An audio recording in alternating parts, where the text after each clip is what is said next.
Alors, chers amis, je vous salue. Euh, j'ai le plaisir de vous présenter pendant quelques minutes mon dernier ouvrage, mon dernier essai de politique portant justement sur l'actualité d'un pays d'Afrique de l'Ouest qui me tient beaucoup à cœur, le Burkina Faso. Ce livre, disponible aux éditions du Net à Paris, Saint-Ouen, mais également achetable sur le site des éditions du Net, achetable sur Amazon.fr, en version papier, comme celle que je détiens dans ma main, ou en version électronique, qui serait à ce moment-là livrée dans votre boîte email, eh bien, ce livre aborde la question de la crise politique en cours au Burkina Faso, notamment depuis le coup d'État d'octobre 2014. Entre-temps, au Burkina Faso, vous le savez, le procès de l'ancien régime du Burkina a été ouvert par la justice du pouvoir issu de l'élection de décembre 2015, le pouvoir du président Roch Christian Kaboré. Et tout le monde s'accorde à dire que le procès qui a été ouvert au Burkina Faso souffre de deux vices de forme notoires, qui ont été soulignés entre-temps, par exemple, par l'un des avocats les plus émérites de l'histoire du Burkina Faso, Maître Pachéré. Et premier vice de forme, la Haute Cour de justice qui juge l'ancien pouvoir, le régime du président Compaoré, est une cour sans appel, c'est-à-dire qui ne respecte pas l'un des principes généraux du droit international et du droit pénal, qui est que toute personne qui est traduite devant un tribunal a droit à la possibilité de faire appel. La Haute Cour de justice du Burkina Faso, aujourd'hui, ne respecte pas ce principe élémentaire du droit. La deuxième caractéristique du procès de l'ancien régime du Burkina Faso, qui est en cours aujourd'hui à Ouagadougou, c'est que ce procès ne respecte pas le principe de la non-rétroactivité de la loi.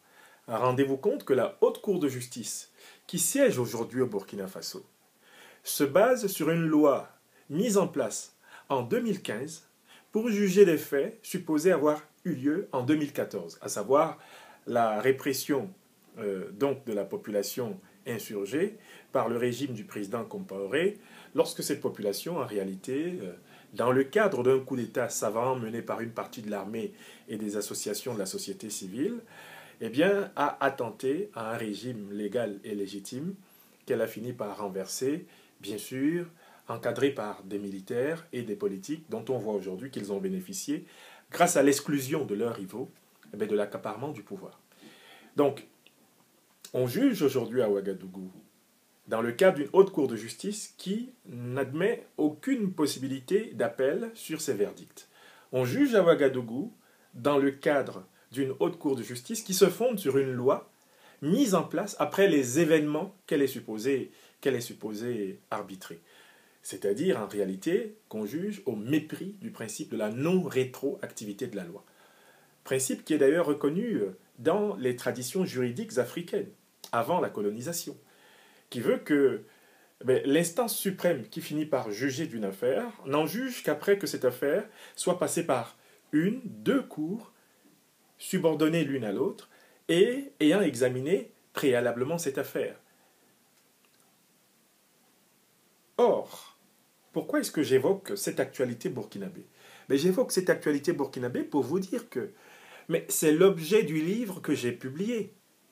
J'ai publié Démocratie versus populisme, le Burkina Faso en danger, pour souligner le fait que ce pays va vers une crise politique, une crise civile, encore plus grave que toutes celles qu'il a connues jusqu'ici, parce que, malheureusement, la pratique de la justice, la pratique du consensus, la pratique du pardon et de la réconciliation n'est pas à l'ordre du jour des mécanismes du pouvoir.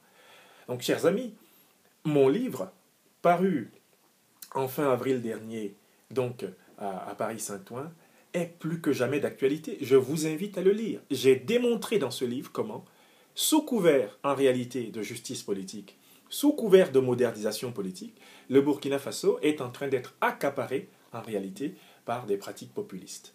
Un populisme dangereux pour la paix, dangereux pour l'équilibre du Burkina Faso, dangereux pour l'équilibre de la sous-région. Je vous invite à lire l'argumentaire que j'avais développé dans cet ouvrage, aujourd'hui disponible en version papier et bien sûr en version électronique aux éditions du Net et bien sûr sur Amazon.fr. Je n'en dirai pas plus. L'actualité rejoint le contenu de l'argumentaire, à savoir l'instauration d'un régime terriblement arbitraire à Ouagadougou, régime qui détient, entre autres, dans le cadre d'une scabreuse affaire, mon ami et frère, le général Djibril Bassolé, qui est en réalité innocent. Autre aspect de cet arbitraire qui règne malheureusement aujourd'hui à Ouagadougou. Je vous remercie. Démocratie versus populisme, le Burkina Faso en danger. J'aurais joué mon rôle. L'intellectuel, par définition, se mêle de ce qui ne le regarde pas. Merci.